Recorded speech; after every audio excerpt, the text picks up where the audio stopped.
Boas tardes a todos e a todas. Benvidos a este acto de entrega dos premios Rafael Crecente na súa 8ª edición. En primeiro lugar, voulles a presentar os membros da mesa que me acompañan neste acto. A miña dereita, Efrén Castro, da Diputación Provincial de Lugo, vicepresidente da Diputación Provincial. Mais á dereita, Rosa Romero, directora desta Escola Politécnica Superior de Enxeñería que nos acolle. E a miña esquerda, Maripaz Rodríguez, directora xeral de Desenvolvemento Rural, directora do Agader. Mais á esquerda, Ana González, conselleira do Concello de Lugo e tenente alcalde de Cohesión Territorial. E outro dos nosos anfitriones, máis á esquerda, Pablo Ramil, director do Ibader.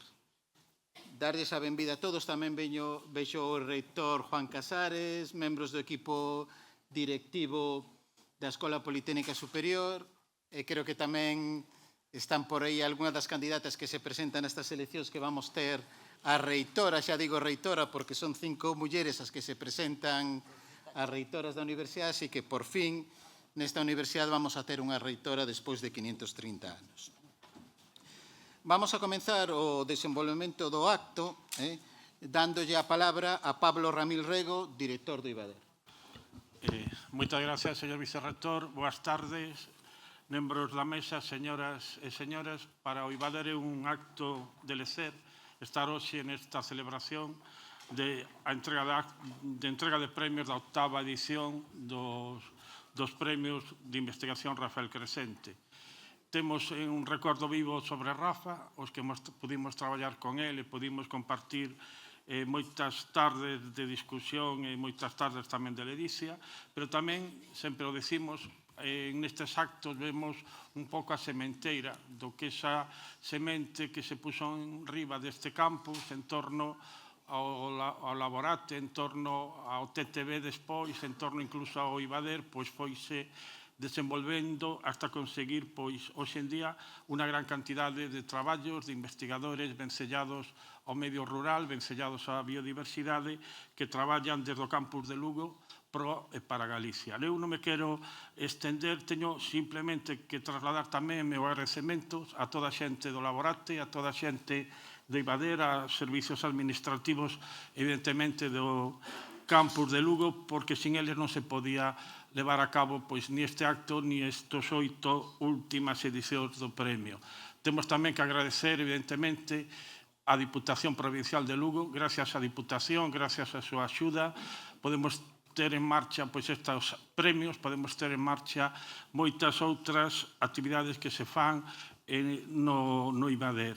Agradecer igualmente a Xunta Galicia a través das 2 consellerías que forman parte do Ibader, a Consellería do Medio Rural e a Consellería de Medio Ambiente, de novo por a súa participación en distintos proxectos. Estamos colaborando tanto coa Diputación como coa Consellería de Medio Rural, a Consellería de Medio Ambiente, en distintos proxectos de ámbito europeo, nacional, estatal, e tamén con ideas pois novas de poñer en marcha a Estación Científica do Caurel, que desde fai un ano pois xestionamos desde o Ibader.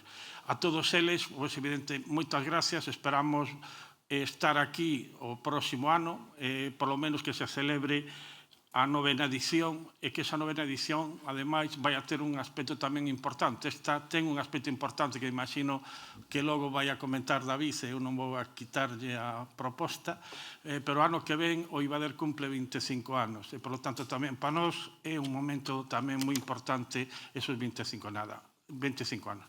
Nada máis, moitas gracias.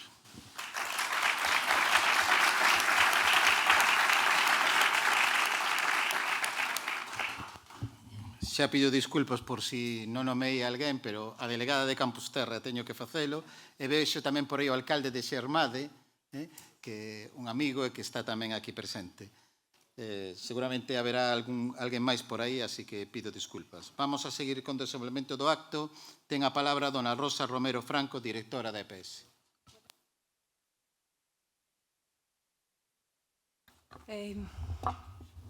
Señor vicerreitor, señor director do Ibader, señora tenente de alcalde de Cohesión Territorial do Concello de Lugo, señor vicepresidente da Deputación de Lugo, señora directora xeral de Desenvolvemento Rural e directora do Agader, familiares e amigos de Rafa, profesores, estudantes, amigos, amigas, e, bueno, todas as autoridades que están por aí sentadas, pois tamén, desde logo, pois, a benvida á Escola Politécnica. Moi boa tarde a todas e todos. As miñas primeiras palabras, pois, teñen que ser de agradecemento. Agradecemento para os convocantes destes premios, en concreto, o director do IVADER, o coordinador do Laborate e a Deputación de Lugo, por pensar na Escola Politécnica Superior de Enxeñería como lugar idóneo para a entrega dos premios Rafael Crecente na súa 8ª edición. Pois foi precisamente esta casa o cerne no que desenvolveu o seu labor docente e investigador unha das persoas da escola que acadou un maior alcance internacional nos eidos que hoxe estamos a celebrar. En segundo lugar, quero transmitir os meus parabéns en representación deste centro a Lorena Salgado Fernández, Rubén Forján Castro, Laura Prieto Rodríguez e Guillermina Fernández Villar, por ser merecedores dos premios que hoxe se lles entrega, coa esperanza de que sexan un acicate para que sigan traballando a prol da xestión do territorio, motivo central de moitos dos traballos do noso ben querido compañeiro Rafa Crecente. A modo de recordatorio para os asistentes a este acto, gustaría indicar algunhas das principais teimas que guiaron o facer de Rafael Crecente. Concebir e aplicar un modelo multidisciplinar de ordenación territorial de Galicia que tivera como un dos seus piares principais a integración do desenvolvemento rural e a conservación dos valores naturais. Integrar as ferramentas informáticas de análise do territorio nos procesos de toma de decisións. Fomentar o intercambio de ideas e experiencias con outros lugares do mundo como fórmula de optimización dos criterios e ferramentas de xestión territorial. A formación de persoas especializadas en todos os procesos anteriores dentro do sistema público de educación. Dun xeito particularmente evidente, Rafael Crecente foi quen de facer realidade este último aspecto, impulsando a creación do Máster Terra, o primeiro máster da USC orientado á especialización en planificación e xestión do territorio, aplicando un enfoque eminentemente multidisciplinar polo que pasaron graduados e graduadas en distintos campos do saber, enxeñeiros, enxeñeiras, biólogos, xeógrafos, etc., procedente dunha longa lista de países do mundo. Paralelamente, o legado de Rafa continúa connosco a través do grupo de investigación que el creou, o Laborate, actualmente coordinado polo profesor David Miranda Barrós, e do que forman parte Marcos Poullón, Eduardo Corbelle, Miguel Cordero, Zeus González, Beatriz Guimarei, María José Iniesto, Francisco Javier López, Rocío Losada, Xurxo Loureiro, Kiko Ónega, Nieves Pérez, Inés Santé, Lucía Trancón e Guillermina Fernández. E para rematar, quería aportar un pequeno ramiño de palabras coas que se podería definir a dicir das persoas que o coñeceron e traballaron con Rafael Crecente o seu xeito de pensar e facer. Diferente, inspirador, líder, maestro, mentor, obstinado, provocador, soñador, visionario, tenaz e territorio. E como estamos no ano Castelao, en lembranza dos 75 anos do seu pasamento, voume tomar a liberdade de enlazar a ambos, a Castelao con Rafa Crecente. Pois creo que os dous entendían Galicia como un territorio vivo, cheo de identidade, historia e responsabilidade compartida, porque a terra é a nosa verdadeira patria, e servir a terra é servir a Galiza. Moitas grazas por acompañarnos moitos anos de premio.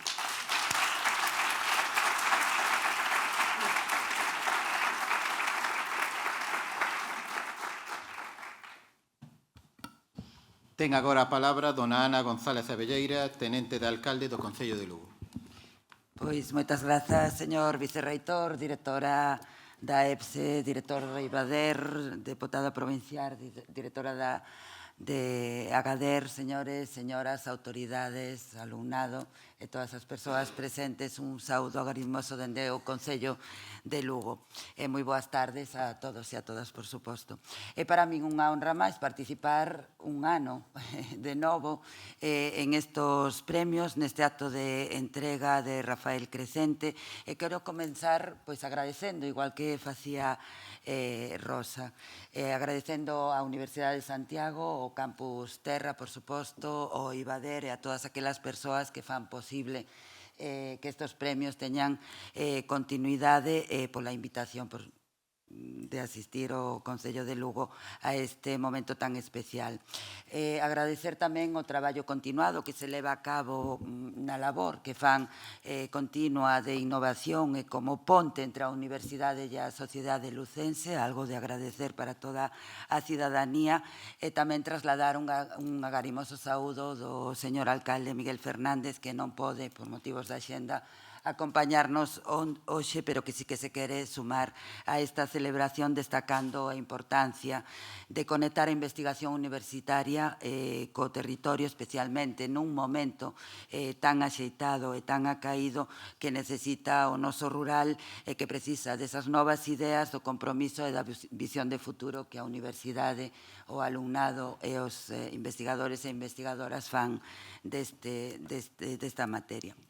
Estes premios, como decía, representan moito máis que ese recoñecemento académico. Son un símbolo de compromiso coa xestión territorial sostible, coa innovación no medio rural e coa protección da biodiversidade. Valores que o profesor Rafael Crecente, como ben indicaban, encarnou con pasión e dedicación ao longo de toda a súa trayectoria. E para ir rematando, non quero deixar de felicitar as premiadas e os premiados, así como todas as persoas que fan posible que estes premios teñan continuidade. Remato, como creo que é de xusticia, poñendo en valor esa labor continua que se desarrolla desde a Universidade, dende o Campus Terra, o IBADER, Agader e todas as administracións que nos sumamos a transferencia destes coñecementos como un legado para manter vivo non soamente a figura de Rafael Crecente, sino para impulsar as iniciativas tan necesarias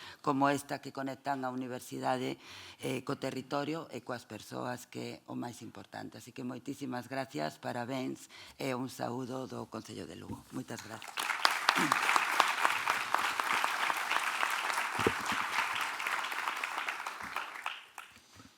Ten a palabra don Efrén Castro Caloto, vicepresidente primeiro da Diputación Provincial de Lugo.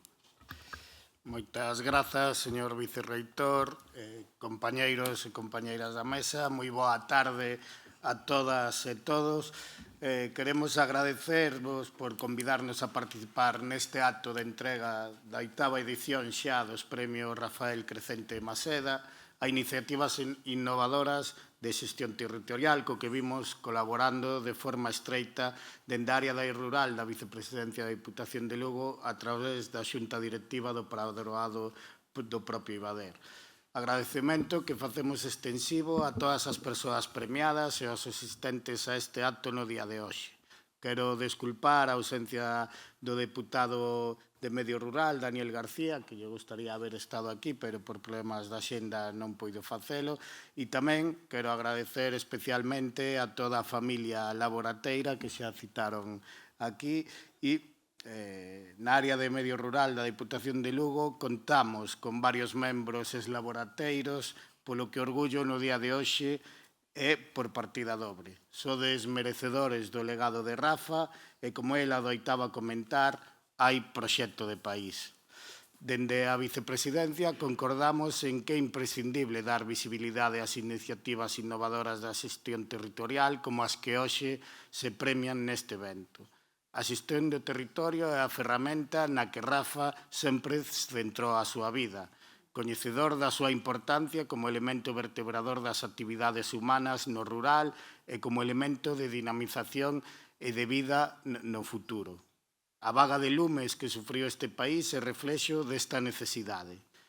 Programas tan consolidados como Que non arde, Irmán no tempo destes premios, impulsado fai 6 anos pola área de rural da Vicepresidencia da Diputación para apoiar os investimentos en elementos de manexo do pastoreo con gandeiría extensiva, onde as pastoras e pastores son os protagonistas. É un refrexo das políticas de desenvolvemento rural exitosas aplicadas na xestión directa do territorio.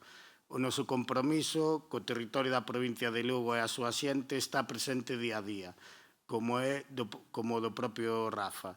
Este ano triplicamos o orzamento até chegar a 385.000 euros e incluímos as gandeirías cabalares, os colares intelixentes, os valados virtuais e os pasos canadenses como subvencionables. Debemos ser capaces de fornecer aos nosos agricultores e gandeiros das ferramentas necesarias para o seu día a día na xestión do territorio e da paisaxe, como elementos de fixación de poboación no rural. Neste eido, o programa da Escola Granxa integra unha oferta formativa de 45 proxectos de emprendemento no rural repartidos por toda a provincia dende o ano 2022, no que un total de 15.000 escolares de educación infantil e primaria tuveron a oportunidade de coñecer iniciativas innovadoras no rural a través de 75 AMPAs repartidas por toda a provincia. Proxectos como a Gandeiría Teixeira e Pestión de Yolanda, Miguel e Elba son referentes das xeracións futuras como modelos a seguir. Eu xa para rematar, grazas ao Ibader e ao Labórate polo voso traballo como colectivo capaz de transformar este país con ideas e proxectos íntimamente achegados ás persoas e ao territorio rural. Moitas grazas.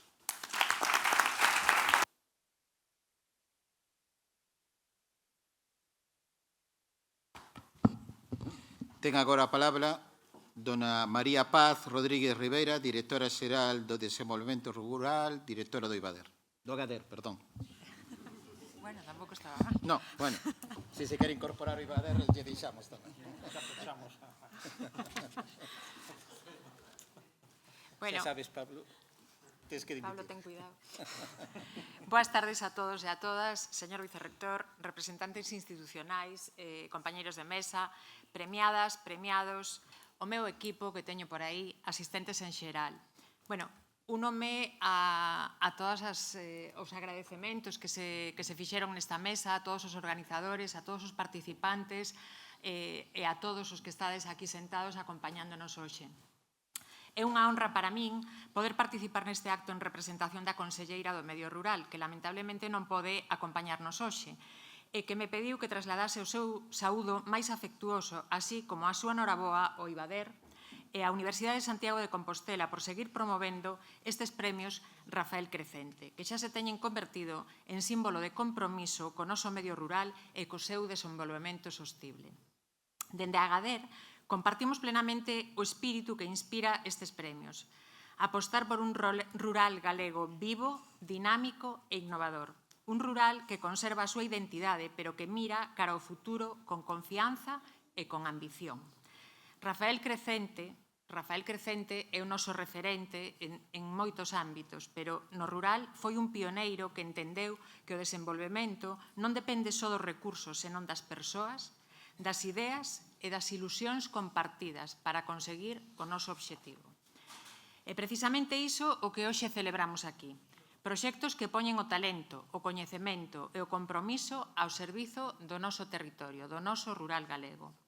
Os premiados de hoxe amosan a importancia de crear redes de colaboración entre novas e novos entrantes, fortalecendo o tecido social e garantindo o relevo xeracional no campo galego, tema que non é baladí neste momento. Tamén poñen en riba da mesa o rol transformador das comunidades enerxéticas, magnífico exemplo de innovación social e ambiental, apostando pola enerxía limpia e pola implicación da cidadanía na transición ecolóxica. Invítovos a todos, e da mau de Inés Santé, a ver estas comunidades enerxéticas que ela puxo en marcha e que estamos a desenvolver dende o Agader. Tratan de unir ciencia e territorio desde etapas iniciais, formando as novas xeracións en valores de sustentabilidade e respecto polo medio. Cada un destes traballos demostra que o rural galego é sinónimo de creatividade, innovación, cooperación e futuro. E tamén que a unión entre o mundo académico, as administracións e a sociedade civil É a mellor fórmula para avanzar cara a un rural máis sostible, máis innovador e moito máis humano. Por iso, quero felicitar con fonda admiración ás persoas premiadas e agradecer ao IVADER e á Universidade de Santiago e a todas as entidades implicadas o seu labor constante a prol do noso territorio. Dende a Consellería de Medio Rural e dende a GADER seguiremos traballando para apoiar estes proxectos que, como os de hoxe, transforman o rural e contribúen a facelo un lugar mellor para vivir, traballar e soñar. Moitas gracias a todos e noraboa a todos os premiados unha vez máis.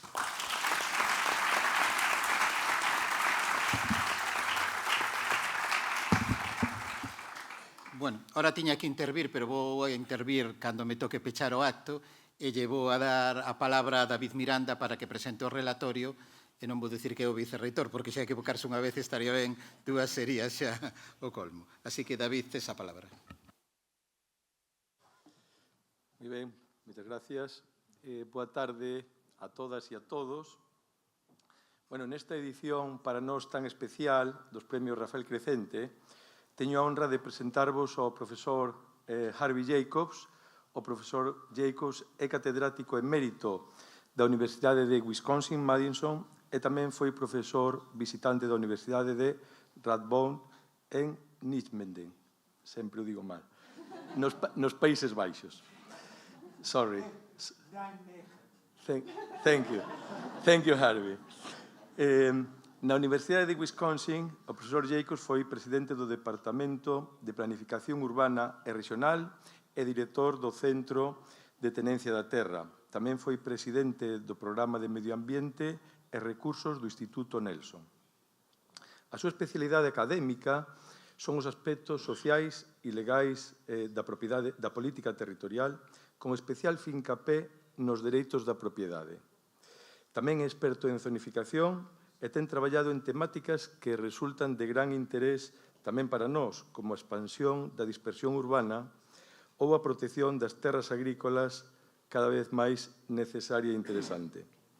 E xa que hoxe é día de premios, dicir tamén que na súa dilatada carreira o profesor Jacobs recibiu múltiples premios e recoñecementos á súa traxectoria e ata foi condecorado no 2008 como cabaleiro polo goberno francés coa entrega de, isto sí que non o vou dicir ben, coa entrega de l'Ordre des Palmes Académics.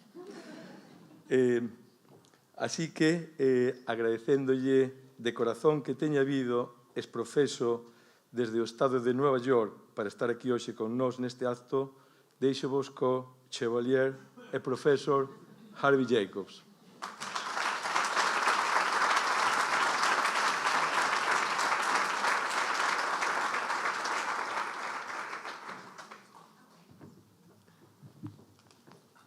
You will be to see.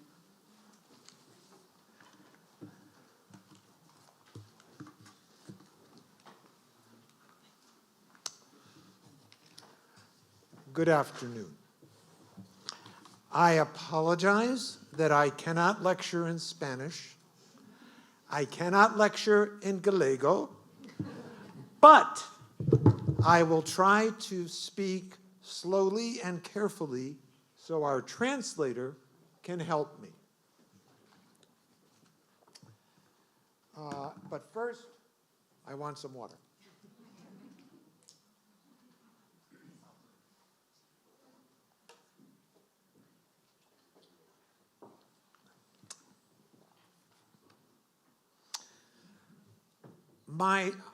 When I was invited, I was told to pick any topic I would like because the members of the lab knew that Rafa and I shared many interests. So I want to start with a few words about Rafa, and I want to try not to cry. Rafa and I met in Wisconsin, and we became instant friends. Our friendship was centered on our fascination about land, everything about land. Land as a real thing, but land also as an expression of power, of control, of belonging, of relationship. And as academics, we wanted to talk to each other about policy, culture, methodology, technology, and politics, and how these interacted. And we spent a lot of time looking at our two home regions, even though they are very, very different. Galicia and, at the time, the upper part of the Middle West of the United States. So I love these photos of Rafa because what they show is how fascinated he was with landscapes, big landscapes, small landscapes. And on the bottom, that is a picture of a stone which we have on a terrace at the university because Rafa had so many friends who wanted to commemorate him and his relationship to Madison. So the question that Rafa and I shared was about how we could have private property in the modern world and sustainable environmental management. Did they fit together? Did they conflict? What was going on? So, I want to offer some thoughts about how we make sense of these two things, private property and sustainable environmental management. And can we have private property and sustainable environmental management at the same time?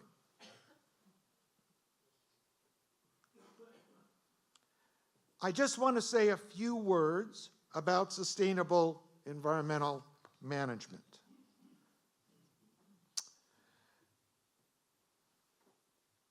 It was already mentioned, the fires. We see every day, globally, the need for sustainable environmental management, whether it's in climate change, whether it has to do with water. We see changing weather patterns. We see the fragility of our coastal zones, very important for Galicia, and of course, the issue of wildfires. Rafa and I shared the idea that you could not have long-term sustainable environmental management unless the social and legal institution of private property could adapt. It was the failure of private property to adapt that was at the root of our ability to have and to realize sustainable environmental management.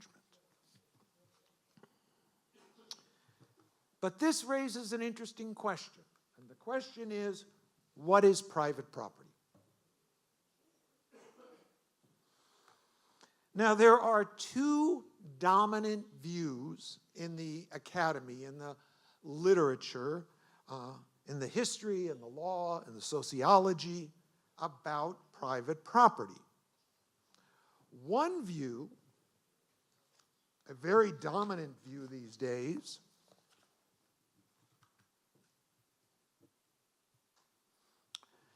is that private property represents a bundle of rights. That's why this is an idea that goes back to Roman times.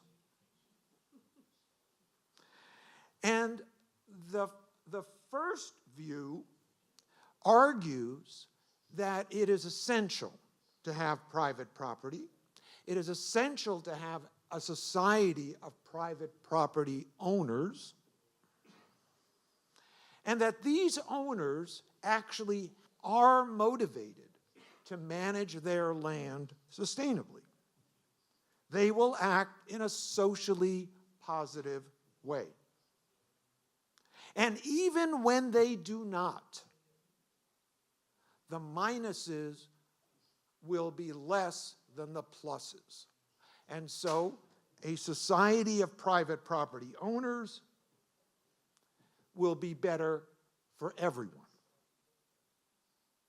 So this position acknowledges that there will be failures when we have a system of private property, but that the positives outweigh the negatives.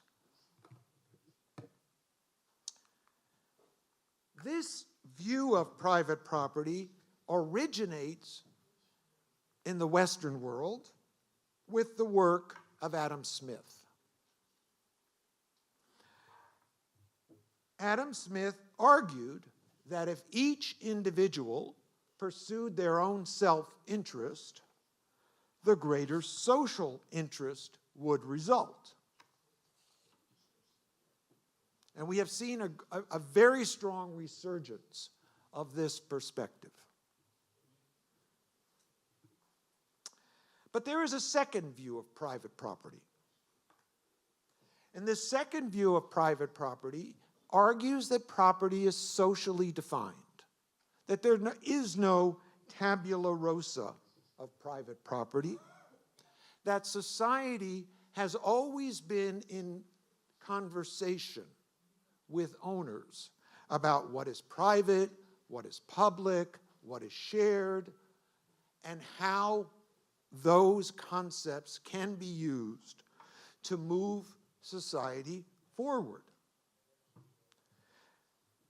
This second view of private property argues that, opposite to the first view, that the owners of private property will not act socially responsible, and in fact, what they will do is act in such a way as to overtax, overuse the ecosystem. Why? Because, this argument goes, what is rational for the individual is not necessarily rational for society as a whole. This position about private property emerged in the late 1960s, based largely on an article written, interestingly, by a population biologist who was named Garrett Hardin. This is, as I note, in the United States, this is probably the most read and referenced article in the broad field of environmental studies. Hardin himself was interested. So when he said the tragedy of the commons, he was not talking about the commons in Galicia. He was talking about the atmosphere. He was talking about the oceans. He was talking about what he called natural resources used by all, but owned by none. And his argument, so he starts by arguing about this kind of commons. But very quickly, others began to take his analysis and broaden it. And what they began to argue was that there was a conflict between self-interest and social interest. And Hardin became interpreted to understand, it became understood that what he was arguing could be framed as, when individuals pursue their own self-interest, it does not result in the greater social interest. So what does this really mean? Okay, I was talking to one of the members of the lab about this yesterday. Let me give you an example. A very Galician example. You own land which is used for agriculture. You have, and let us say the land is valuable in agriculture. It's good soil, it gets good drainage, it has the opportunity to produce crops which people need. You have two choices. You're getting old. You don't want your land anymore.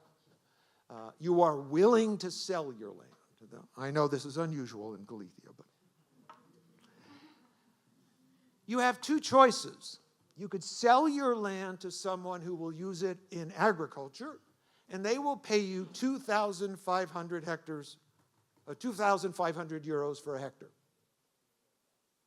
Or you could sell it to a land development company, and they will pay you 25,000 euros for a hectare. What will you do? See?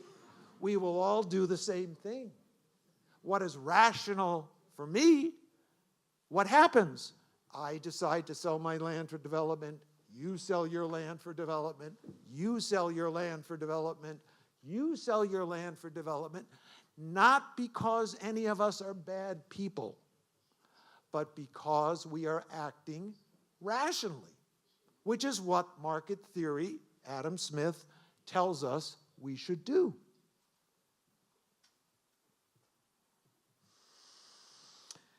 This notion of the conflict between self-interest and social interest has become globalized. It has been used to describe a wide variety of natural resource management problems.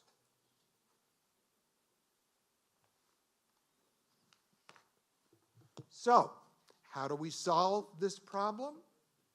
Well, there are two broad theories, two broad solutions. Interestingly, Garrett Hardin himself argued that the tragedy of the commons could be solved by creating more private property.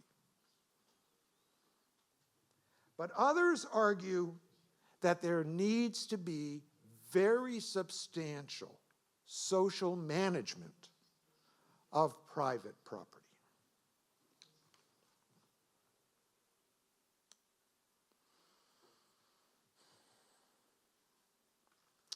So,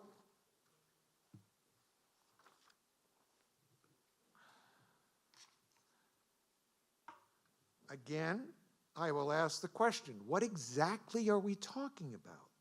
What is private property? So this is the classic definition of private property, which is taught in law school around the world. Again, this Latin phrase goes back to the Romans. Whoever owns the soil owns all the way to heaven and all the way to the depths. So, this is how we come up with the idea that if you own a piece of land, you own the air above the land and you own down. Okay? You own the water, you own the minerals, etc. But it gets a little more complicated. The rights you have in private property are actually of two types. There are the rights that are about the physical reality of the land, and then there are the rights that are about the social relationships. So, when you own land, what do you own? Well, in theory, you own the right to the soil, to the water, to the air, to the minerals, to the trees, even to the animals. My students were often very confused about this question of animals. And I would say to them, well, do you own the worm on your land? Can you take the worm and go fishing? And they would say, yes. Okay. Can you take the deer when the deer walks across your property, or the bird? That got a little more complicated.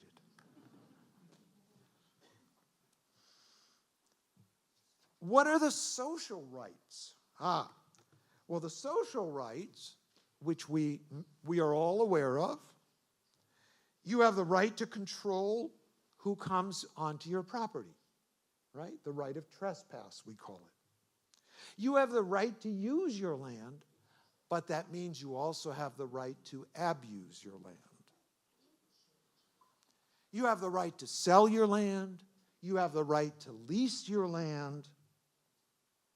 You have the right to transfer your land to future generations, inheritance. And you have the right, so all of these different social rights. So private property is actually a mix. It's a mix of physical rights that you have and social rights. So that's our sort of broad theoretical definition. But now let's look at what happened. What actually has happened with property? My argument throughout my career has been that property has changed. What I own is not what if my grandfather had owned, it's not what my grandfather would have owned. And it's not what his grandfather would have owned. Property changes. So why does it change? How does it change? It changes in response to technology, and it changes in response to changing social values.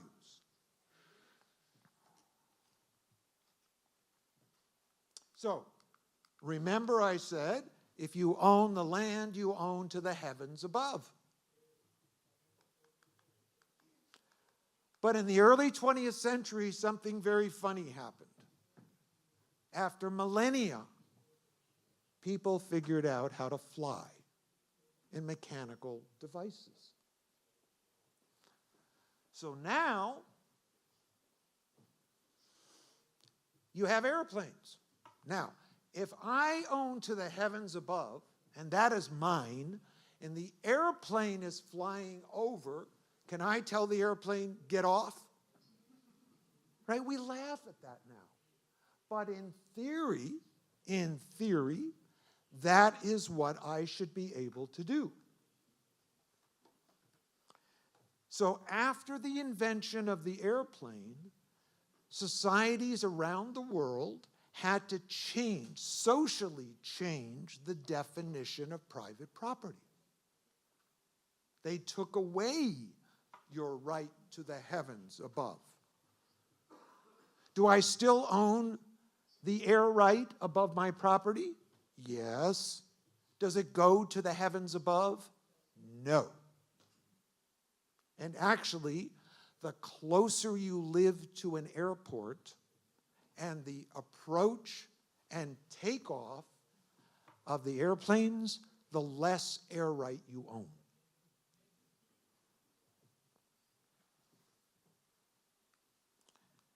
It also changed in response to changing social values. Here I give you some American examples where there was significant social protest in the 1960s, 50s, 60s, in the American Civil Rights Movement. Prior to this social movement, if I owned a business, I decided who got to come into my business. Just like I can decide who comes into my house. And if I didn't like your gender, the color of your skin, what I thought your religion was, I could say, no, you may not come in. And then at some point, society said, you may not do that anymore. It took away the right of commercial owners to exclude people and said you must treat everyone the same.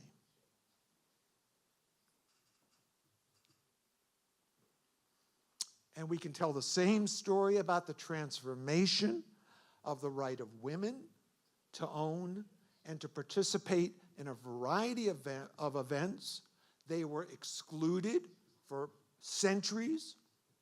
And eventually this began to change, and the notion of equal ownership, equal rights, equal access, which we think of as normal, was actually a revolutionary change.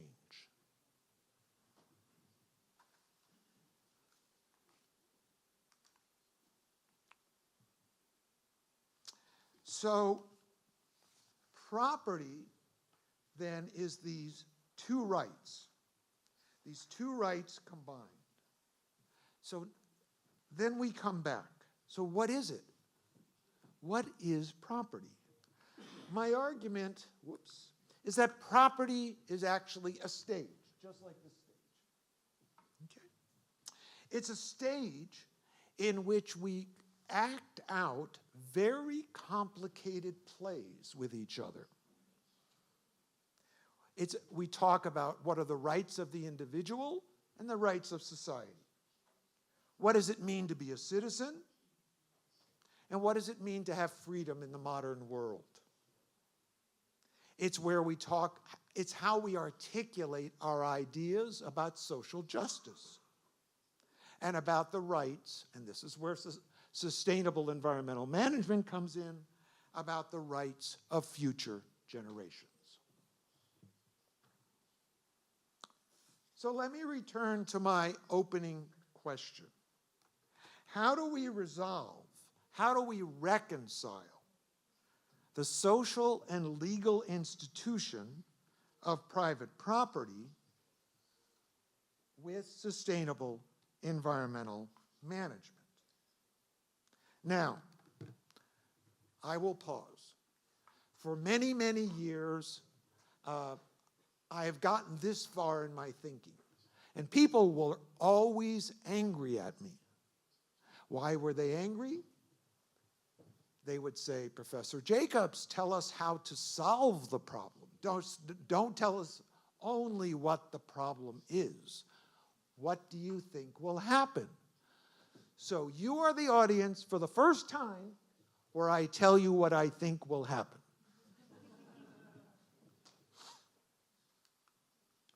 I think many of the social rights in the private property bundle will remain. They will be what they have always been. If you own property, you own land, you own a house, you own a flat, you own a business, many of the social rights will continue. You'll be able to own, sell, lease, gift.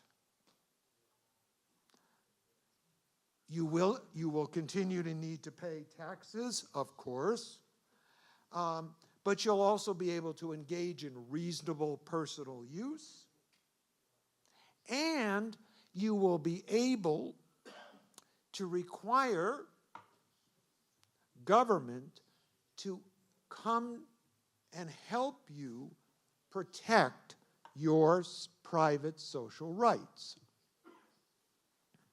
I think private property is too strong a social and legal institution for this to change. I think the issue, the real issue, is about the physical rights in property.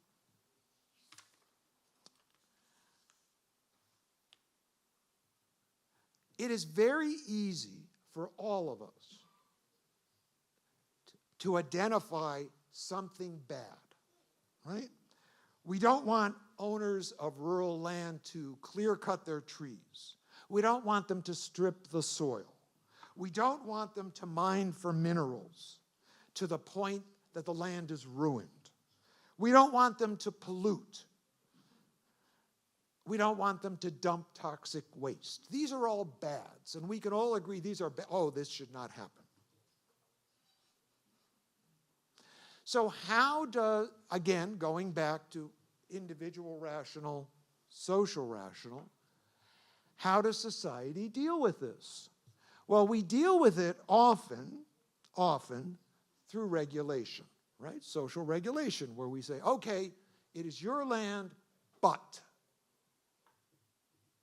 So Enos was telling me, for example, that you can't plant eucalyptus within, how many meters was it, of the edge of the highway, right? That's a social regulation intended to promote the social good, because if you left it to individuals, that it was individually owned, what would they do? They would plant.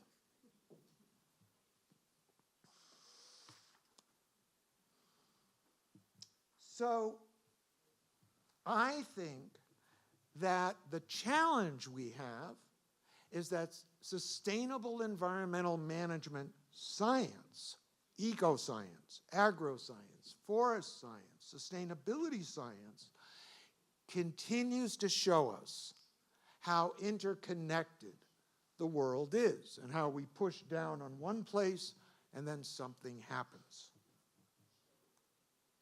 And I think that the science we do continually reinforces the position of those who argue that property is a social creation, not something wholly within the purview of the individual.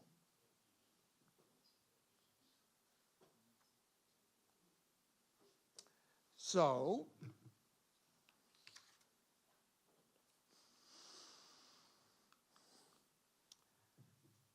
I think, if I get specific, I think landscape, as we look to the future, despite current political problems, and I come from the land of Trump,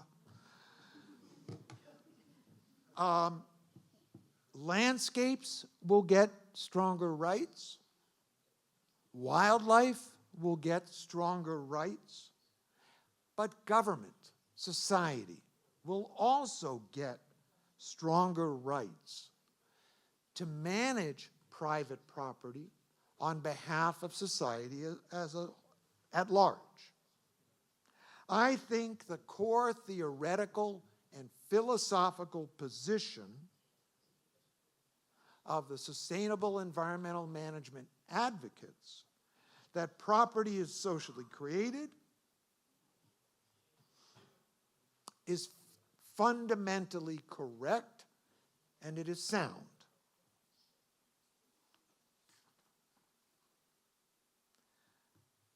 But this is theory.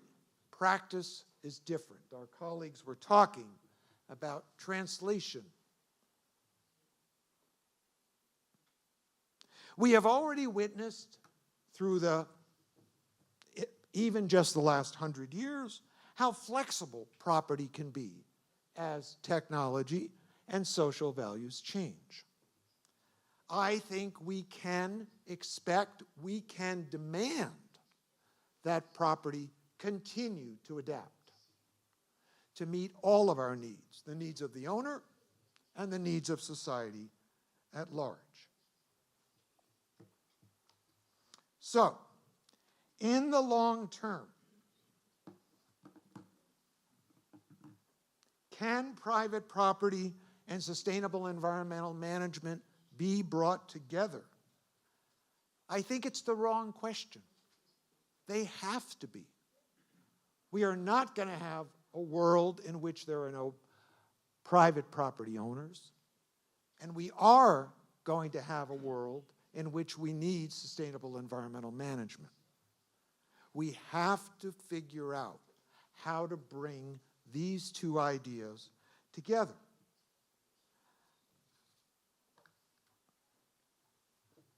I actually believe we have the capacity to do that, and that I believe also we will do that. Thank you.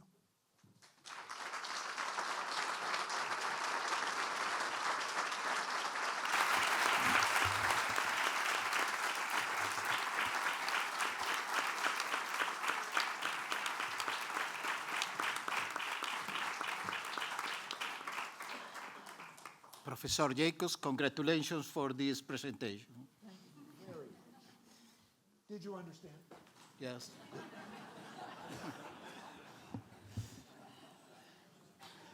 Pues o profesor David Miranda vai presentar o seguinte relator.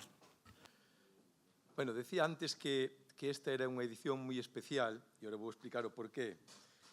Porque fai 10 anos, no 2025, do pasamento de Rafael Crecente, pero tamén fai 10 anos desde que se reuniron aquí en Galicia por primeira vez a Team Week do Service Point da EIP Agri. A muller sempre me berra por decir estas cousas. A EIP Agri é a Asociación Europea de Innovación e Agricultura e este equipo de traballo reuniuse en Lugo en xullo de 2015 e faino agora de novo cun consorcio renovado e reforzado e mesmo con outro nome, agora chámase Support Facility da EUCAP Network, pero coa mesma filosofía e espírito que antes, apoiando a Comisión Europea no impulso da innovación e o fluxo do coñecemento na agricultura. A Support Facility está composta por unhos 40 expertos de 15 países que hoxe tamén nos acompañan neste acto para homenaxear ao noso compañeiro Rafa, que foi quen conectou a todas estas institucións coa nosa universidade. E xa que os temos aquí, voulle dar a palabra ao seu coordinador, Pacón Elouna, para que explique brevemente o rol da EIP Agri e da Support Facility no marco da PAC. Pacón é enxeñeiro agrónomo coa especialidade de Economía Rural e Socioloxía e dirixe con gran acerto e mellor desempeño este grupo de traballo desde o ano 2013. Así que, Pacón, thank you very much for coming.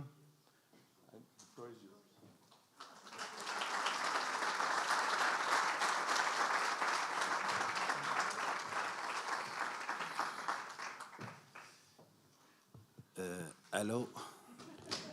Sorry, I'll move a bit. Yeah. Thank you very much. My Spanish is not good at all, so I will not even try. Worse again is the Galician, that I don't know. So I will not try. So thank you very much for giving the opportunity to explain a bit. As we said, we are very much connected to Rafa. So I will explain later on how all of this started.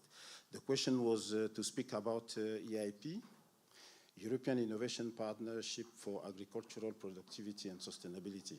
You see, it's very long. So we just shorten it in EIP Agri and the support facility. So if you want to talk about innovation in agriculture within the CAP, the answer is not difficult. Huh? Today, the innovation is being tackled within the CAP, the Common Agricultural Policy, through the AKIS, and specifically through EIP Agri. So the AKIS is, yes, the AKIS is the Agricultural Knowledge and Innovation System. And as I say, the European Innovation, whatever you have the detail there, is very long. EIP Agri.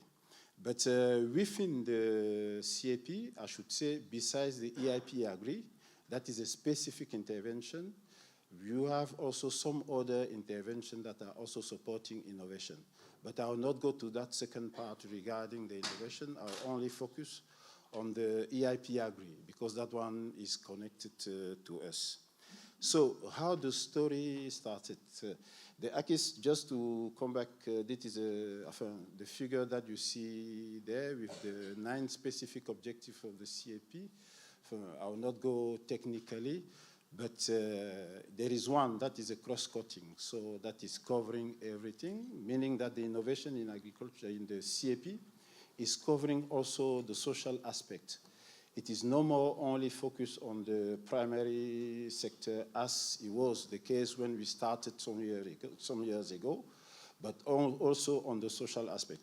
And we have been very happy today to see that university was involved in the generation renewal through an EIP Agri operational group that I'll talk about later on. So it started in 2010, somewhere there, with the EU Strategy 2020, with the goal of creating a bit more job and encouraging the growth. And within that strategy, There were, I would say, something like some 7 flagship projects, I would say. Among them, you will see, I'm not reading the slide, and just for you, you have it. So among them, I'm making that short. Among them, there was one that was very important, the Innovation Europe. So from the Innovation Europe, we had then 5 other innovation partnerships.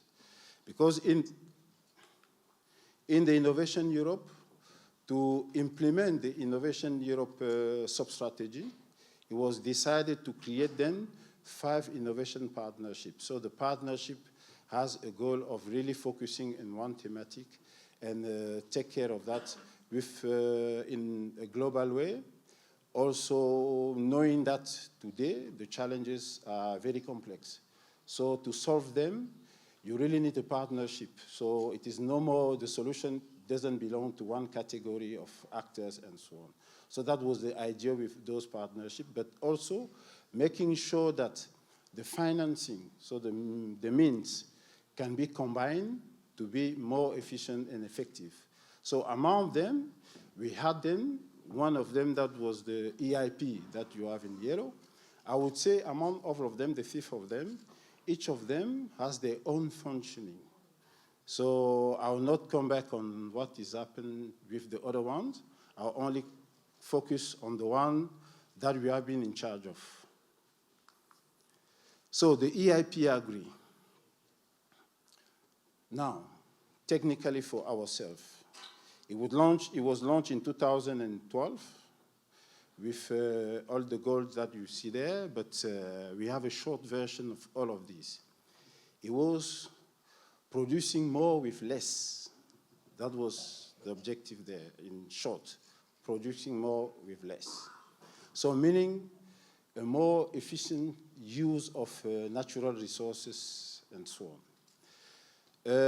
Through these, the idea was also to close the gap between research and practice, because at the time, as you know, the solution seems to be coming from researchers and asking the end user to apply those solutions. But in fact, in the current world and in the reality, it was not the case, because from the practice, you also have some tacit knowledge that were not taken into consideration. So instead of only coming with nice solutions that are being tested in, let's say, in vitro, and try to put it in vivo, so the idea was to combine both parts, so practice and research, and make sure that they are working together and they are coming with a solution that is easy to implement, but also where each of the actors feels part and the solution of this. So meaning that farmers have never been a problem. So as some have been thinking that they are polluting and so on, no, they are not a problem. They have been maintaining the ecosystem. But maybe there was a misunderstanding. So with researchers, starting working on the needs of those people, because the needs are very specific, but the basic research will stay. But however, try to tackle the real need of those farmers. And that was, in fact, one of the key points there. This is what we call the interactive model. And EIP was then implemented through 2 mechanisms. On one side, the Common Agricultural Policy, the CAP, and on the other side, the research program, Horizon. So there was Horizon 20, and then Horizon Europe, and then the one we have now. But I will not go to Horizon, even we are also dealing with Horizon. I will only focus on the EIP, as it is part of, the part of EIP that is tackled by the CAP, because EIP is tackled on 2 pillars. One is from the research side, meaning the Horizon Europe program, and the other part is the CAP. And under the CAP, we have then what I was mentioning, the EIP operational groups that are multi-actor projects, but at very local level. And I think I will not go also in detail of that one because the approach are very different across Europe. In Spain, there is regional ones and then national ones. In some other countries, there are only regional ones or national ones. And the multi-actor approach project apply in Horizon also, that is at commission level. So it is not at national level, but the CAPs and the EIPs are at really national level by member state. All of these is coming back with an important point. It is the networking. So having those projects and those actors, they need to collaborate and they need to meet and exchange solutions and also challenges in order to better work. And it is where the networking is appearing in the story. It was part of the regulation and so on. Then, in 2012 also, the Commission has launched a tender, European tender, so to select a consortium that would be implementing EIP and that would be organizing the networking at AU level. And at that moment, with the Dutch partner, EVO, and VLM Vlaamse Landmaatschappij, including especially Laborate, it is where it is important now to have Rafa in the story. Because from the first request, Rafa has been very positive on joining the initiative and putting the consortium together to apply for the tender. And I would say in 2012, we met the process and we met several times with Rafa, and we were successful. And on April 2013, we started working as a consortium that was supposed to provide the Commission with experts, building a European office. At the time, we called it EIP Service Point. So we had a group of organizations. So I said the Vlaamse Landmaatschappij, so VLM, USC, Laborate, the French Chamber of Agriculture, PTG was a project management unit, a German partner, Justbox, a communication company, and also at the time EIC, Agricultural Research of Estonia, that is now today MECT. So we set up that consortium, and then we start working. When the period was ended, because at the time it was the EIP network, as you could have read there. When the period was ended, the Commission decided to launch a new tender to select now another organization that will be taken care of. As you know, it is a period, it is a programming period. So in 2021, the new period was open and the tender was again launched. So again, the same one, USC, Vlaamse Landmaatschappij, and the other ones. We extended the consortium and we biggered the consortium to reach more other parts of Europe. And we applied again. I should say there was no other candidate. So we were the only one. So there was, the other one was scared about the consortium and the good work that we have been doing. So nobody dared to apply. And the Commission selected us, not per default, but there was no candidate. So in October then, as you know, in the CAP at the time, you had two pillars. Huh? You have the Pillar 1 and Pillar 2, rural development, and there was a European network for rural development, and the EIP network that was partly dealing with CAP regarding the operational group and innovation, and then Horizon, that was a separate one. So in October, the Commission decided to merge both networks under the name EUCAP network. So the EIP network has disappeared, and it is also why the service point has disappeared and became the support facility for knowledge exchange and EIP. So with the same task, the task didn't change content-wise. So what is the EUCAP network today? It is the frame that we have been incorporated. In the EUCAP network, you would find three components that are also linked to what the CAP is dealing with. You have one component that is the CAP implementation and design, I would say the CAP implementation and design, that is the green one. You have the innovation, and you will see that the name is Knowledge, Innovation and Knowledge Exchange including EIP. Then the question is, if there is already innovation in the first part, why European innovation again? It is just that the EIP is just a piece of the whole story in the CAP, because the innovation and knowledge exchange is being tackled through the ACIS, Agricultural Knowledge and Innovation System that I was mentioning, and there inside you have a lot of other intervention. For instance, the one on the advisors, knowledge transfer and training and so on. This is another part, but I will not go in that one. I will stay in EIP because that one is a specific measure. The third component of the CAP, the AU CAP network, is then the evaluation. So how to monitor and evaluate the CAP. And as you see, each of them has a support facility. So for the CAP implementation, it is the contact point, the CAP implementation contact point that used to be the contact point of the European Network for Rural Development. And now the support facility for innovation and knowledge exchange, including EIP, that used to be the service point, but now it is EIP Agri support facility, and then the evaluation help desk.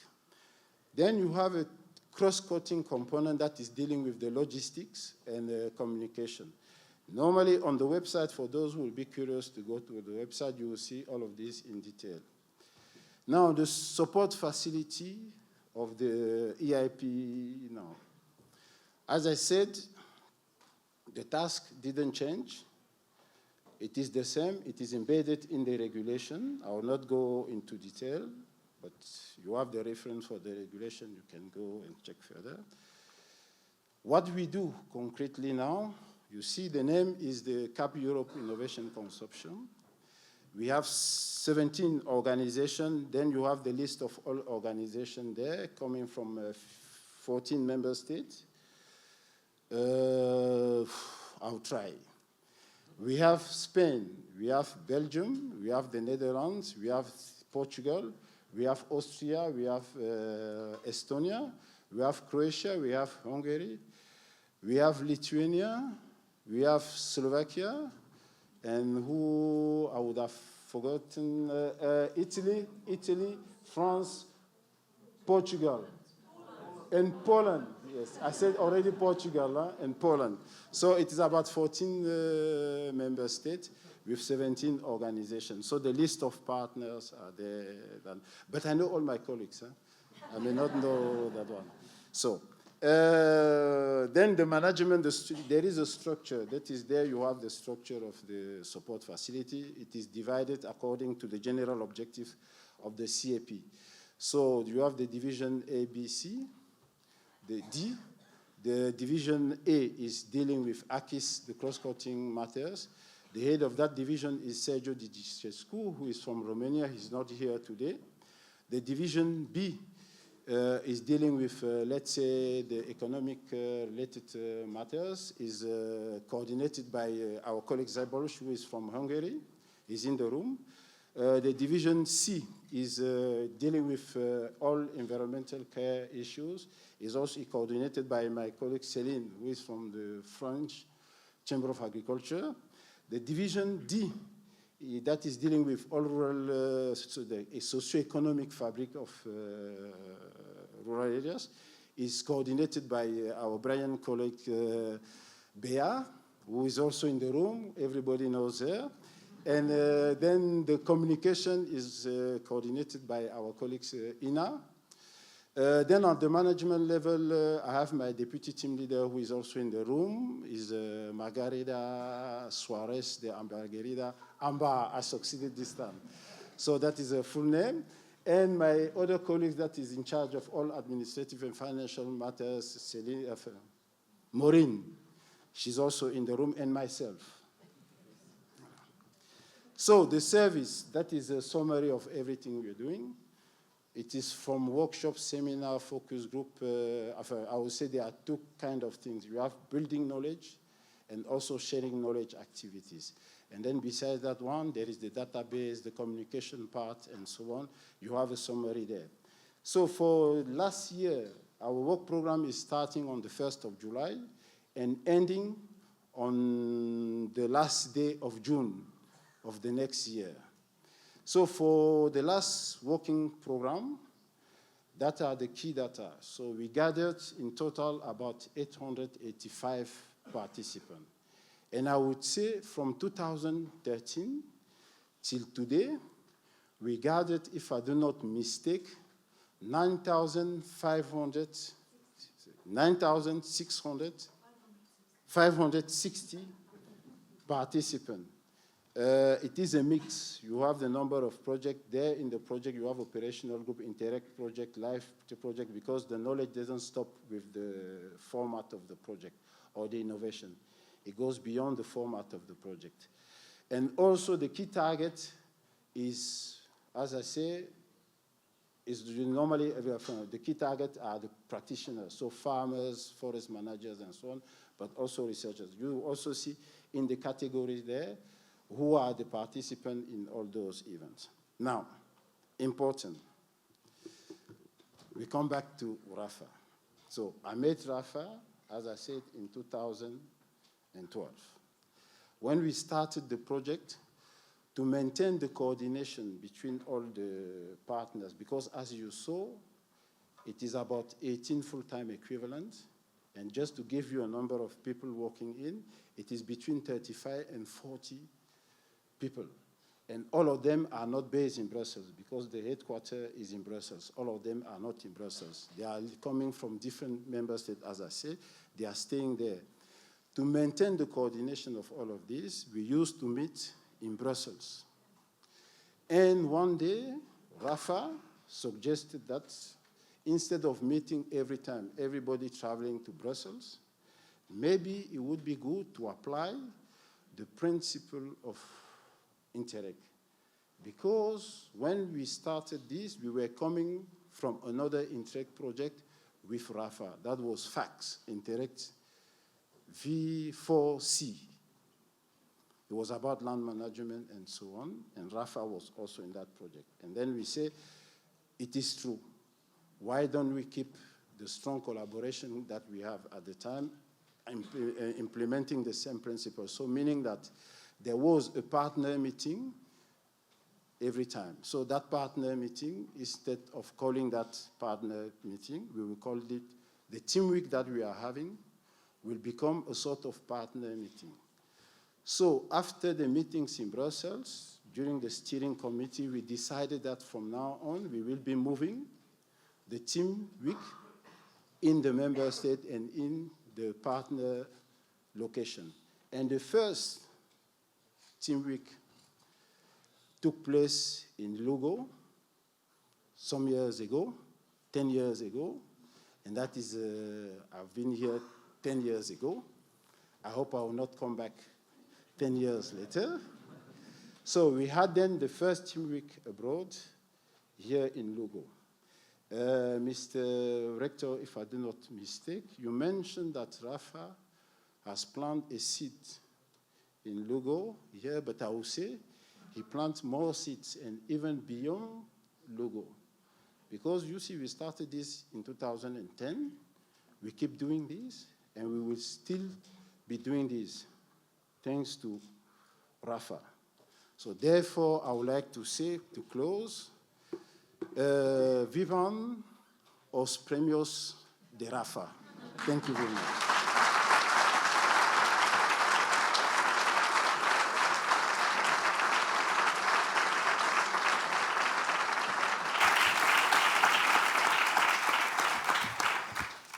Thanks a lot for the presentation of this network. Y vamos a continuar con el acto. Tiene la palabra el profesor Francisco Javier López González, que procederá a lectura de acta, xa non sei en que idioma falo, que procederá a lectura de acta da octava edición dos premios.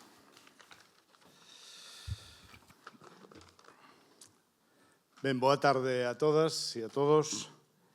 Antes de pasar a leer literalmente a acta do Comité Avaliador dos Premios Rafael Crecente a Iniciativas Innovadoras de Xestión Territorial, na presente edición, que xa é a oitava, permitideme que faga un rápido repaso ás candidaturas presentadas nesta ocasión, que batiron todos os récords de participación, tanto no que se refire ao número como nas variadas temáticas tratadas.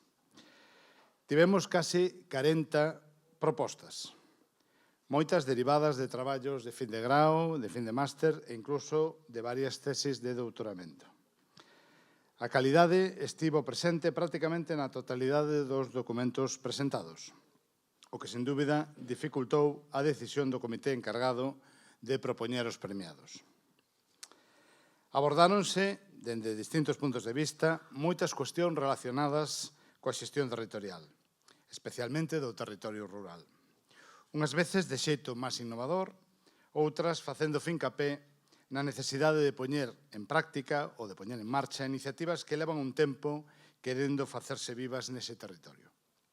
Así, presentáronse propostas que van dende as medidas para a conservación da biodiversidade e o cuidado ambiental, como eixos claves no desenvolvemento rural ao integrar os servicios ecosistémicos, a outras centradas na actuación contra unha lacra como a sufrida este ano cos incendios forestais, o emprego alternativo do patrimonio cultural esquecido, a xestión dos montes e os seus recursos, o emprego dos fondos europeos neste ámbito, a aplicación das novas tecnoloxías na xestión territorial, as indicacións xeográficas e outras cuestións relacionadas coa alimentación humana, as actuacións sobre a gandeiría, as alternativas ao uso actual do territorio, a incorporación de efectivos ao medio rural, ou mesmo a formación científica aplicada no territorio como modelo educativo. En fin, unha gran variedade de temas, pero todos con mesmo obxectivo: acadar un maior e un mellor desenvolvemento da nosa contorna. Ese territorio no que persoas como Rafael Crecente viron dende un primeiro momento que pagaba a pena apostar para mellorar as nosas vidas. Oxalá puidésemos premiar todas as candidaturas, merecedoras todas elas da nosa consideración e do noso agradecemento. Pero tiñamos que elexir, e a acta que vou ler a continuación reflicte o noso dictame. Paso entón a ler literalmente, como todas as edicións, a proposta de valoración das candidaturas aos premios Rafael Crecente na súa 8ª edición. No día 29 de setembro de 2025, ás 11:30, tivo lugar a reunión da Comisión do Consello Científico do IVADER encargada de levar a cabo a avaliación das candidaturas para a 8ª edición dos Premios Rafael Crecente a Iniciativas Innovadoras de Xestión Territorial, formada polos seguintes membros: profesor David Miranda Barrós, profesor Pablo Ramírez Rego e profesor Antonio Iglesias Becerra, actuando como secretario. A comisión contou coa participación dos expertos profesor Eduardo Corbelle Rico e profesor Francisco Javier López González. Os criterios empregados para a valoración das propostas seguiron o establecido nas bases publicadas e comprenden: primeiro, o carácter innovador da idea presentada, a aplicabilidade práctica, o impacto social, ambiental, económico e o contido de innovación social. A Comisión valorou estes aspectos para todos e cada unha das propostas presentadas. A maior puntuación correspondeu ás dúas seguintes propostas, enumeradas por orden de puntuación descendente. Primeira, Smart Terrae, formación científica aplicada no territorio e medio ambiente dende etapas iniciais, presentada por dona Lorena Salgado Fernández e don Rubén Forján Castro. Segunda, el rol transformador de las comunidades energéticas en la transición ecológica, análisis de situación de España y Galicia, presentada por dona Laura Prieto Rodríguez. Asimismo, a Comisión decidiu conceder 3 accésit sen dotación económica ás seguintes propostas: Mala Herba, rede de contactos de novas e novos entrantes, presentada por dona Guillermina Fernández Villar. Análisis tecnoeconómico e ambiental de la recuperación de celulosa en estaciones depuradoras de aguas residuales, presentada por dona Marta Pereira Ferrer. E, por último, las áreas protegidas de Galicia, análisis histórico y perspectivas de gestión, presentada por don Javier Ferreiro da Costa. A través do presente documento, A Comisión somete esta valoración provisional para ser analizada e, no seu caso, ratificada, como así foi, polo Consello Científico de Ugadar. Dito isto, pasamos entón á entrega dos premios das persoas que están presentes na sala e, como é habitual nas últimas ocasións, os dous primeiros premiados farán unha pequena presentación do seu traballo para que todos sexades coñecedores do seu traballo e da súa proposta. Empezamos por o CESIT, da persoa que está presente, que, como xa comentei, leva ese título de Mala Herba, rede de contactos de novas e novos coentrantes, que presentou dona Guillermina Fernández Villar e vai facer entrega a directora do centro, Rosa Romero, a directora da Escola Politécnica Superior de Enxeñería. Guillermina.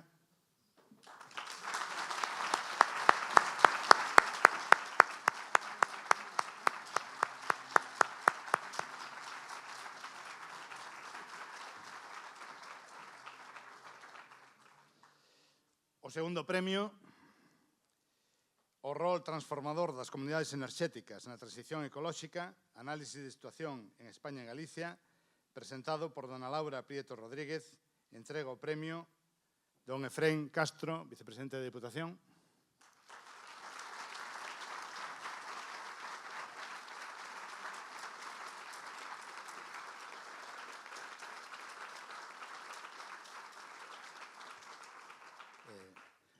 Facemos a presentación, entón, deste premio, deste segundo premio, e logo xa presentamos o primeiro. Vale.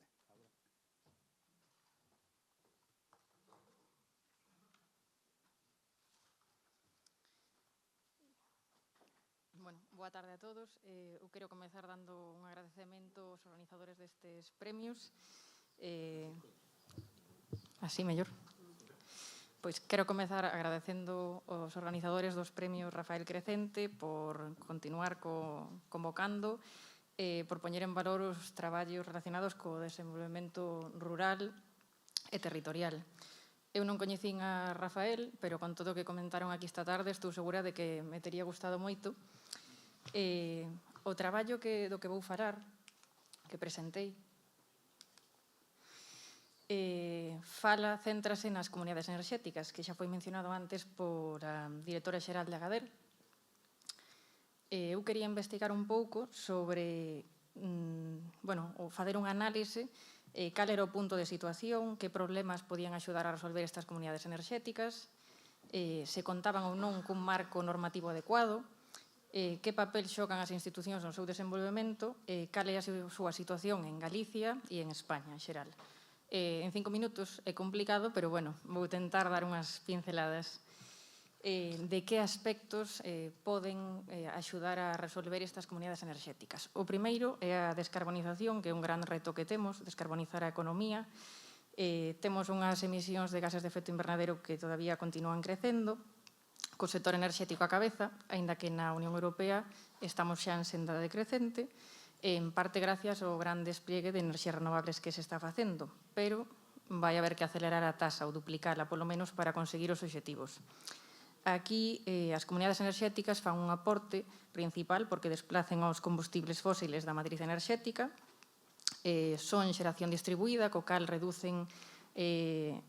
minimizan as pérdidas de transporte da enerxía e facilitan a electrificación con fontes renovables noutros usos da economía. En segundo lugar, o segundo problema que ataca, digamos, que é a dependencia enerxética.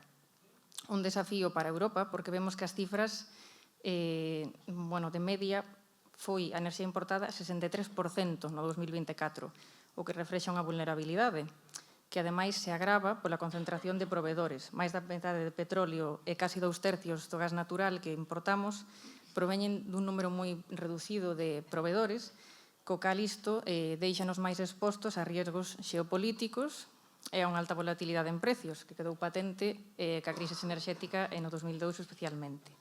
Aquí o aporte que poden ter as comunidades enerxéticas céntrase principalmente en que utilizan recursos renovables e enerxía local, fortalecen a autosuficiencia e a resiliencia enerxética.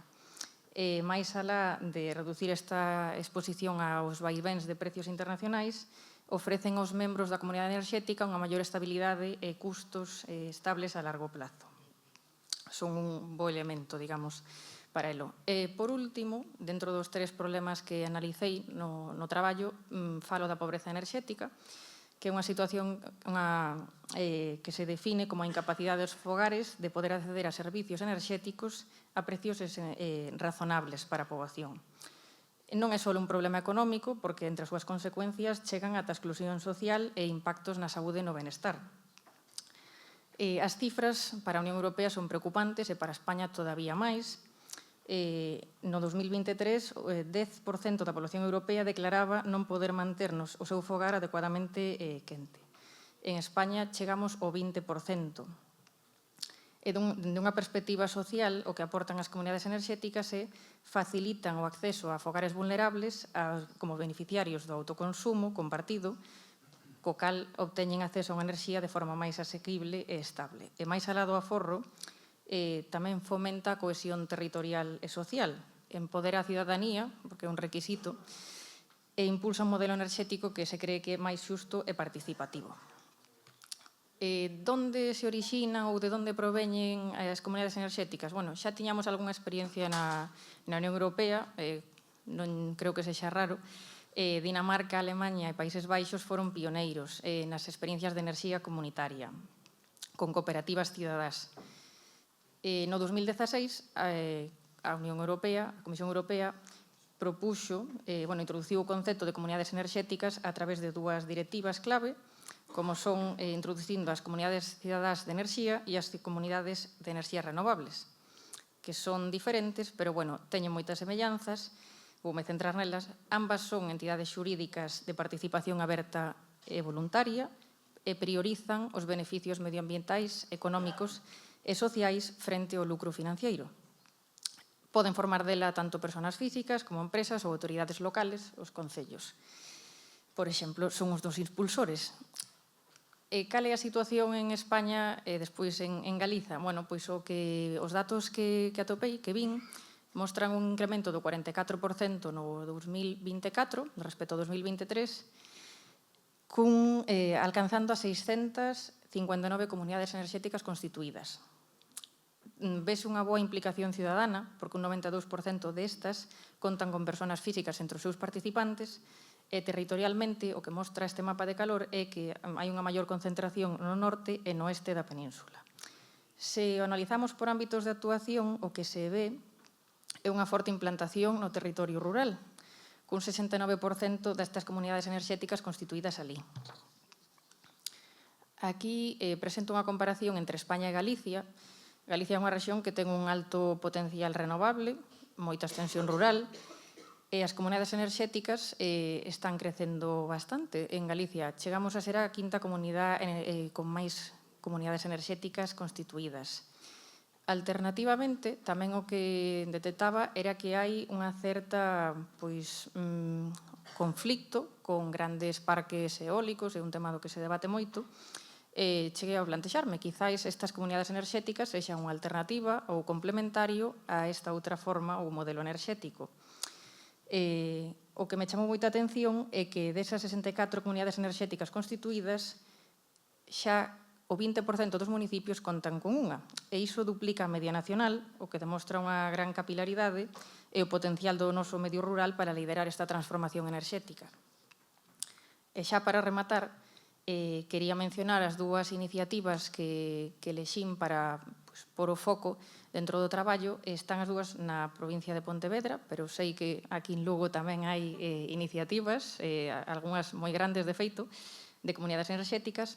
As 2 escollidas foron Mar e Luz, que é nunha zona insular, a Illa de Arousa, e a outra en Buchabade, que é en zona rural, no concello de Ponte Caldelas. Son 2 comunidades enerxéticas diferentes, aquí recollo un pouco as características. Son diferentes tanto no orixen da súa constitución, como no tamaño, nos participantes que se implican, na financiación obtida e nos resultados, pero supoñen un caso de éxito. En concreto, Mar e Luz Unha foi unha das primeiras en estar conectada xa e verter a rede. E ambas supoñen un modelo que é un motor de transformación. Ambas se adaptaron ben ao entorno local, conseguiron a participación tamén de empresas que son membros destas comunidades e conseguiron a implicación da cidadanía, que non é algo a veces fácil ou doado de conseguir. E xeran beneficios tangibles para os membros.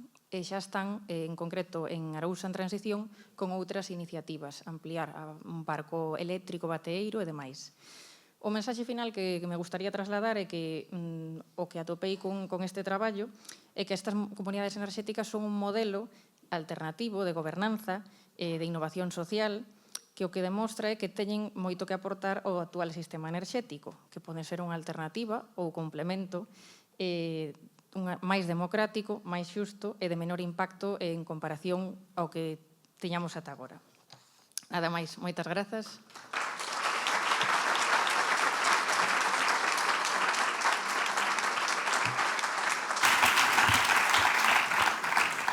Pois felicitar a Laura, en 5 minutos o explicou perfectamente, con unha tranquilidade pasmosa, eu creo que vai ser unha magnífica profesora.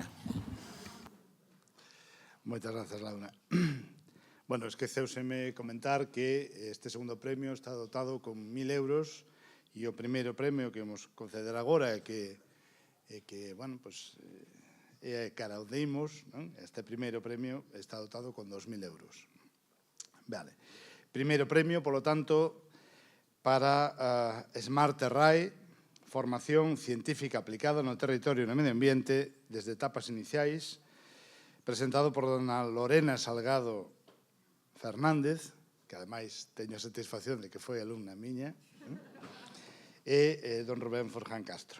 Entón, fai a entrega deste premio o vicerrector Francisco Fraga.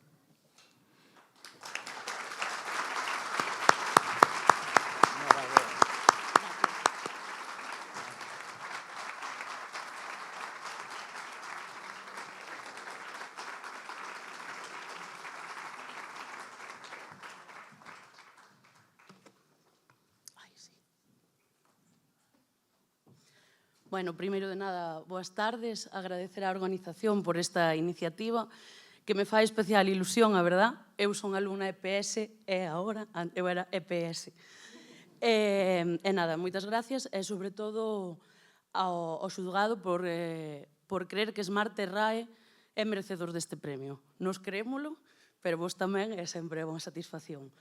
En segundo lugar, gustaríame decir que o meu compañeiro Rubén non pode estar aquí, gustaríalle moito, pero bueno, que vos manda as súas gracias. Que é Smart Terrae? Smart Terrae, ao final, é unha proposta de ciencia aplicada ao territorio e á aula, conectando a mocidade ao territorio con ciencia real.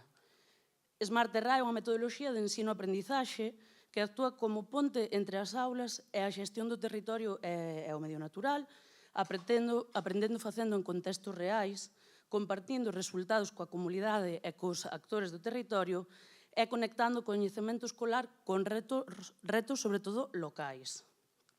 Cal é o problema? Por que surxe Smart Terrae? Rubén e eu traballamos xuntos fai 10 anos e un día démonos conta que non estábamos sendo capaces de responder á pregunta de onde están os futuros xestores medioambientais e territoriais. Non hai relevo. Por qué? Porque a mocidade amosa unha desconexión con retos ambientais e territoriais da súa contorna. Esta desconexión é estendida tamén aos estudantes que serían o futuro persoal de xestión, o que provoca unha merma nas vocacións técnicas e científicas de xestión ambiental e territorial. Cal é o problema? Que veremos unha merma a curto prazo nas capacidades de xestión do territorio, unha peor resposta ás crisis ambientais e decisións menos informadas e xustificadas. Cal é o obxectivo de Smart Terrae? Conectar aula e territorio con ciencia aplicada. Activar as famosas vocacións STEM, pero todas elas aplicadas ao medio ambiente. E comunicar en aberto e crear alianzas duradeiras. Como pretendemos facer isto? Ou vámoslo tentar?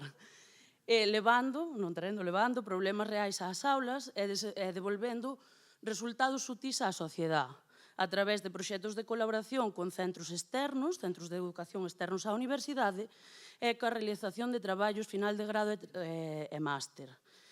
Outra das partes é a difusión pasiva, que xa comezamos a facer, pero nunha forma moi inicial, en redes sociais e a defensa dos proxectos en foros científicos.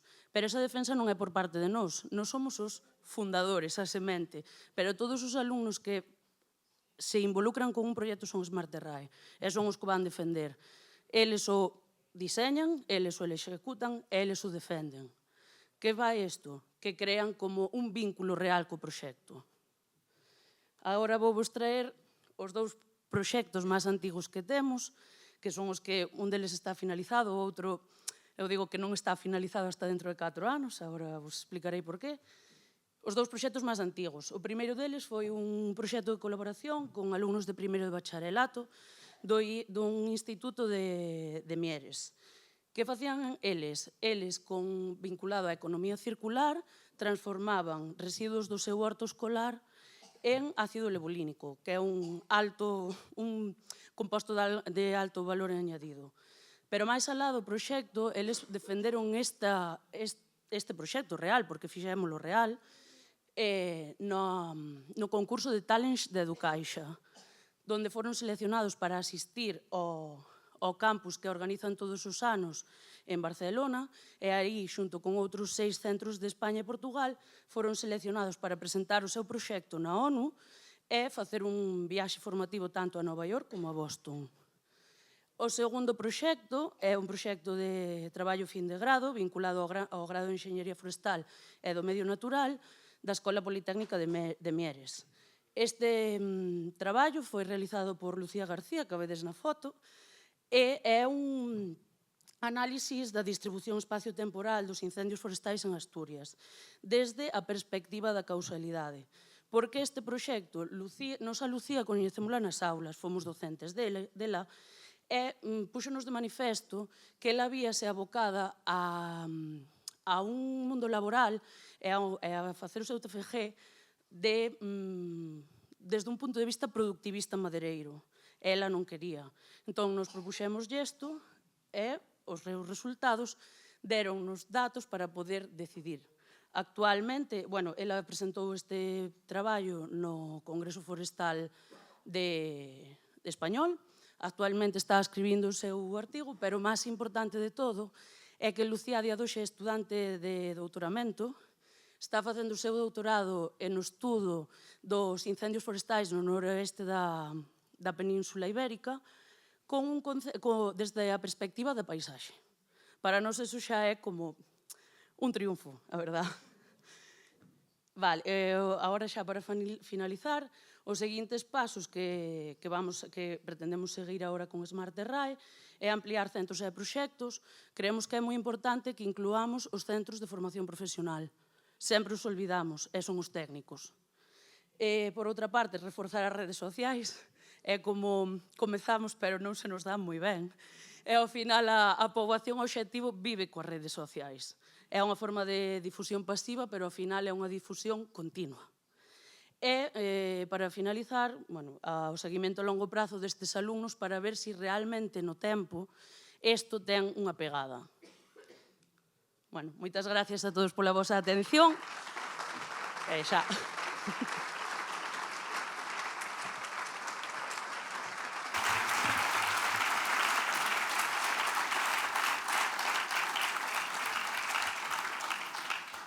Moitas gracias a Lorena. Si temos relevo xeneracional, porque fixeron fantásticamente as dúas poñentes.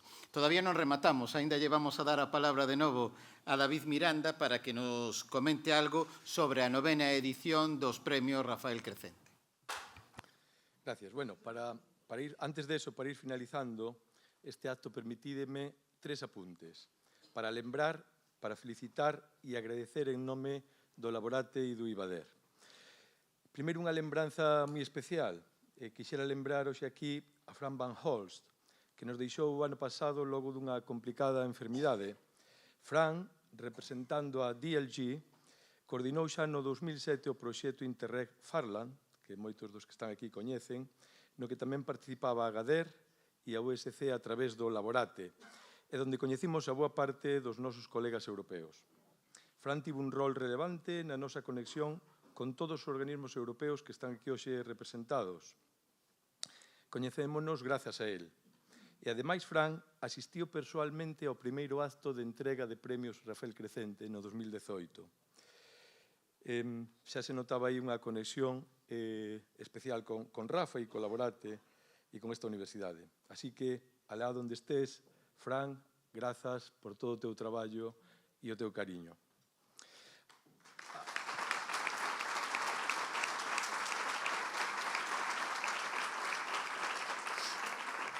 Bueno, agora unha pequena anécdota tamén relacionada. Neste proxecto Farlan, Rafa gañara un concurso de ideas para poñer nome a unha publicación que se derivaba dese proxecto.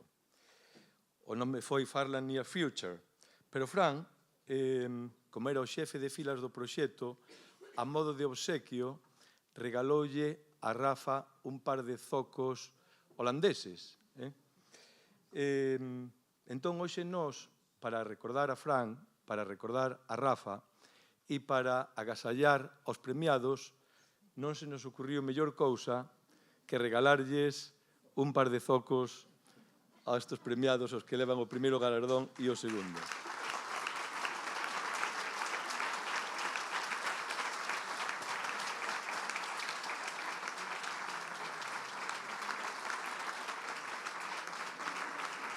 Fai a entrega aquí Cónega do Laborato.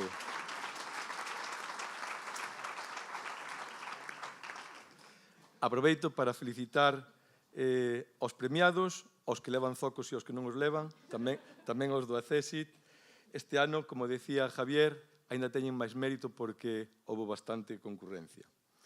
Bueno, quero agradecer a participación de todos, tamén os que enviaron as candidaturas, como dixo antes o meu compañero Javier, aos membros da mesa, por apoiar cada ano estes premios, aos relatores, dear Professor Harvey, dear Pacón, thank you very much, ao resto de membros da Support Facility por estar realizando aquí esta Team Week 10 anos despois, gracias a todos, ao Ibader e aos laborateiros por facer posible estes premios unha vez máis, e a todas as amigas e amigos que fixestedes o esforzo de estar aquí hoxe, mil grazas a todos. Pero antes de marchar, un breve anuncio. Como dicía o vicerreitor, abrirase de contado a 9ª edición dos Premios Rafael Crecente. Entón, está dependentes a páxina web do Ibader e do Laborate, porque vos sodes os mellores embaixadores destes premios para conseguir novos candidatos. Por último, como diría Rafa, last but not least, para amosar o noso agradecemento ao máis puro estilo académico, queremos vos agasallar a todos os que viñestedes hoxe cun regaliño, con un libro que lle chamamos o libro de Rafa porque se fixo en homenaxe a Rafa, coa contribución amable e magistral de moitos colegas e expertos e que dende onte temos disponible tamén en galego. Entón, á saída, podedes coller un exemplar en inglés ou en galego, segundo prefirades. Bueno, pouco máis me queda por dicir, simplemente que, falando da saída, teremos uns petiscos e uns viños despois para saudarnos como é debido, que aquí, ainda que demoramos moito tempo, non temos tempo para iso, e para dar tamén un pé de leria. Así que, sin máis pola miña parte, doi a palabra ao señor vicerreitor que pechará este acto. Gracias.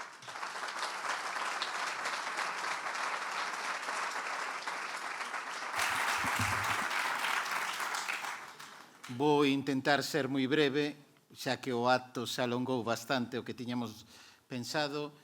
En primeiro lugar, disculpar a presencia do señor reitor, que hoxe por a súa axenda non podía estar aquí, pero creo que está moi ben representada a universidade, tanto por min como por a vicerreitora de titulaciones e internacionalización, que está sentada aí na segunda fila. Teño que agradecer a todas as entidades, a Xunta, ao Concello e a Diputación, que participan con nós en infinidade de actividades. A Xunta darlle as gracias por esa idea de campus de especialización Campus Terra, que acabamos de renovar fai moi poucos días, con un traballo incansable por parte da delegada de Campus Terra, que está hoxe aquí, Elvira, e que nos permitirá nos próximos anos seguir incidindo e captando fondos para predocs, postdocs, para proxectos de iniciación que creo que é o futuro deste campo, ter os investigadores aquí, que vivan, que participen aquí e que logo se convirtan na remuda xeneracional para cubrir aos docentes da nosa universidade, que temos unha edad bastante avanzada e moi pronto nos xubilaremos casi todos. Tamén agradecer á Diputación Provincial, ora xa non está aquí o vicepresidente, porque é a Diputación Provincial a nivel estatal que máis cartos invirte na universidade. Creo que son os mellores cartos invertidos, ora que non me escoitan, pero que seguro que llo trasladarán, que o que poden facer en outros sectores da sociedade. Tamén o Concello de Lugo, porque participamos con eles en infinidade de proxectos europeos, xornadas, e sempre están ao noso lado. Tedes agora hasta o 30 tamén deste mes a posibilidade de presentarvos a un premio de traballos fin de grado e fin de mestrado que organizamos xunto co Concello, coa Concellería de Xuventude, Urbanismo e Deporte, con un premio de 3.000 euros o primeiro premiado, así que vos animo a que vos presentedes ese premio. E como non, pois ao Ibader e ao Laborate, a David Miranda e a Pablo Ramil, por todas as cousas que están facendo de cara ao campus. Creo que o Laborate é un dos grupos de investigación referentes neste campus, polo seu traballo, polos seus proxectos, por a súa iniciativa. Eu creo que con xente así nunca se olvidará a Rafael Crecente, porque donde haxa amigos, haxa proxectos que o recorden, sempre estará vivo con nós nos próximos anos. Nada máis, moitas gracias por vir. Espero que estean contentos neste campus universitario de Lugo, os de Support Facility, por este día que pasaron hoxe aquí, e seguro que volverán pronto. Espero que non tarden outros 10 anos en volver ao campus de Lugo. Gracias.